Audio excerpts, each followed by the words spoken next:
What's the fastest you've ever gone from caring about someone to straight up loathing them?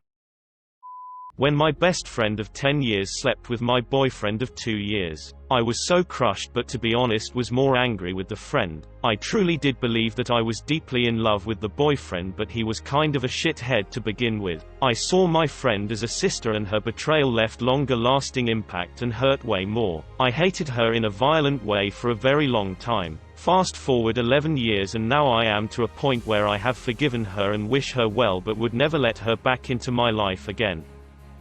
My mother was an alcoholic growing up. I used to take her side in all the fights she had with my dad. When I was at an older age, I realized she was using my dad. She had no job, and my dad, who was 64, was working his ass off to pay for my sister, me and my parents. Then my dad said we didn't have enough money for something, and basically my mum said so. We're poor. My parents later split up and she found another boyfriend almost instantly. She still didn't have a job, so I figured out that she used my dad, then was using her boyfriend. Yeah, it was messed up. Gave my roommate an envelope with a money order for bills in it, to drop in the mail. He got arrested. While looking for some of his documents to take to him, I found the opened, empty envelope in his closet. Peace out. A coworker was talking to me about the issues he was having with his 12-year-old stepdaughter. Another coworker sitting by us asked, "Have you tried raping her?" Thought he was an okay guy, but not after that line. The day he was fired was a good day. Follow up. He had only worked there about 2 months. Didn't talk much. So that was a pretty messed up first comment to a private conversation. I think or hope he was trying to be funny. He was fired about 9 days later. No reason was given to the rest of the crew. Boss just said Greg has been let go. Friend at a bar tells some people we just met how her mother died. Later in the night I express my sympathy. Now she's without parents. She told me hush hush a few years prior about how father had passed. Wait, did I tell you back then my dad died? I thought I told you it was my mum. No, both my parents are still alive. When we were in uni I just read in a book telling people a parent has died is a good way to get sympathy. Ha ha. Sociopath. My mother fought cancer for 5 years. My father let my sister and I do 95% of the work, caregiving, and after her death expected us to step into her place and take care of him. The man I used to love and respect is gone, and I can't stand to be around him anymore. I didn't have a good relationship with my family, and my INLAWs were incredible. They would help out whenever and however they could. Then my daughter, elementary school aged at the time, told me that my father-in-law had molested her. I had a friend a while back, neat guy, liked video games, anime, one of the few people willing to go in on a pen and paper RPG, didn't interact with him outside of these sorts of events. One time, a bunch of us went to grab dinner before seeing a limited-run anime movie. This guy special orders absolutely everything. Won't pick something on the menu. Standard grill fare, doesn't just ask for special order. Demands it. Calls the waitress names and is just a total dick. When I confronted him about it, he started shouting and making a huge scene in the restaurant. The rest of the night was massively awkward. After that, I just ghosted him. People who treat others poorly like that have no place in my life. You can tell the character of a person based on how they treat someone. They don't have to be kind or nice to. I worked for my stepmom with the intent that I would take over the business when she retired in a few years. I took more than a 50% pay cut and left my career of 10 years of managing and leading organizations to come work for her. Those few years came and went with her unable to even talk about a timeline for retirement. I spent years trying to fix processes and procedures around the office to make her life easier and to make the general workflow easier for all employees. But she was completely resistant to any change from the status quo, while simultaneously always complaining about how busy she was and how we just didn't have any good processes in place. I finally confronted her about her retirement timeline and putting it in writing that I would be her succession plan. She balked at even putting together a plan for her retirement. I let her know that I really couldn't hang around if there weren't any prospects for advancement or pay increases. My wife secured a job in a new town and I gave my stepmom a 6-month notice that we would be moving. I explained that I would be more than willing to help hire and train my replacement and finish formalizing all of the procedures I had developed in in my time there. She fired me the next business day. That bitch. My brand new stepmother cried at me in public because she had left her purse at their wedding venue. I, an 11-year-old, was supposed to have known somehow to keep an eye on it for her. I didn't hate her right away, but that was definitely a switch flip moment on how I felt about her. My best friend, who I considered a brother, was working for me. I called him to talk about the next job, construction, and he informed me that he had started his own company and taken my other full-time employee with him who was working with me that day. Yeah, needless to say that one stung for a bit. We're cordial now, but it will never be the same after that. It's been 3 years.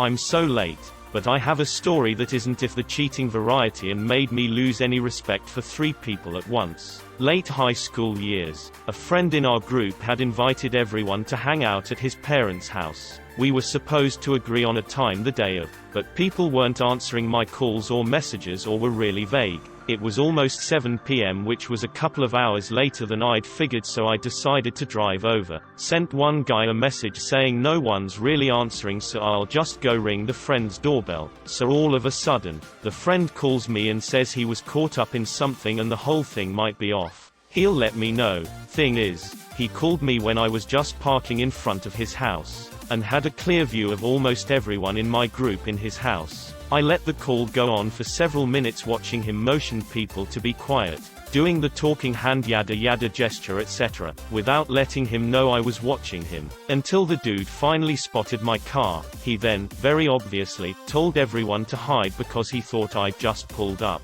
And one guy who also pretended to be my friend actually hit the ground together with his girlfriend to avoid being seen from the window. So those 3 people, 2 friends and the girlfriend of one, I have absolutely zero respect for. Also, I have nothing to do with any of them anymore, so that's nice. Then again, I also very clearly saw one real friend tell the friend off. He also called me immediately and said to wait up. He'd rather hang out with me than those assholes. 20 years later, we're still very close and effectively formed a new group of friends. So big silver lining.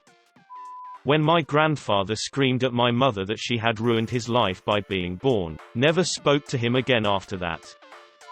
Had made some plans with the GF at the time for Valentine's Day. This was back in late HS. Had called her on the phone a few hours before to reconfirm details, and she abruptly begged off cause supposedly her parents were going to be having a date of their own later that evening, and so she was being assigned to take care of her grandma for the day. Her grandmother needed constant care, so it wasn't especially unusual for one of her parents to be taking a day to stay with her. She was supposed to leave pretty early in the afternoon and be with her all evening, so I decided that the least I could do was maybe drop off some flowers and chocolates in basket and stuff so she'd have something nice waiting when she got back. Spent a bunch of money on getting something nice. Showed up at her place around 5, expecting just her parents to be there, and not only was she the one to answer the door, I could clearly hear both her parents chatting away in the background and there was no grandmother to be seen. Turned out, she just didn't have the guts to bite the bullet and properly break up with me. She was just going to keep canceling until I got the picture or something. She accused my dad of sexually assaulting her at a sleepover. Went to court, and after first day of trial she admitted she made it up because she was jealous of my relationship with my parents. Meanwhile, my dad's legal bill was $17,000, and her family immediately filed for bankruptcy a week after, so we couldn't pursue them civilly. They were legit poor, so wouldn't have made a difference. Comes out later she had done the same thing before. She's been married, divorced, and the kicker is her current common-law husband is her ex-husband's friend's father. Heinous. Had a really great friend in high school. He was cool, but he's always be trying to sell stuff to people in the hallways, like video games or pocket knives or sunglasses. After over a year of being friends with him, he came over to my house to hang out, and when he left, a bunch of my favorite video games were missing. I realized what was happening, and I had plans on forgiving him if he just fessed up and apologized. Instead he got super defensive and angry, and I instantly lost any respect I had for the guy. My, at the time girlfriend, had a little sister. She was graduating from college, and her college was not close by. It was a few states away, and at least a 5 hours drive. We both loved the sister, but we weren't going to make it to her graduation. We couldn't afford a hotel for the weekend, and we couldn't take off from work to get there on time. She freaked out on us. It was the biggest tantrum I've seen an adult make. My girlfriend and I both assumed it wasn't that big of a deal, but seeing how much her sister freaked out, we reevaluated the situation. So, we packed up quickly, and drove through the night to get there. She told us we could sleep in her apartment that night, but that we'd need to get a hotel the following night. That was fine. We found something online for like $100 per night. We got to her place in record time. It was not even midnight. We felt like heroes for making up so quickly. We get to her apartment, and she won't let us in. She says she's already in bed, and we should have gotten there earlier if we wanted to take her up on her offer. So, we're both exhausted, and we have nowhere to stay. I wanted to just turn around and go back home, but my girlfriend was a better person than me. Luckily we had other friends in the city, and one was nice enough to give us the couches for the night. It's been like 15 years, and I assume the sister was getting one last lay with a college hookup, because I could not imagine any other scenario where she couldn't simply walk down 2 flights of stairs to open the door for us. I ended up marrying the girlfriend, and still bring up this situation anytime she gets in a fight with her sister. It's usually, "I can't believe how selfish my sister is being," and I go, "You can't. Remember that time we drove to her college GRA, and she cuts me off?" Of course she also remembers it.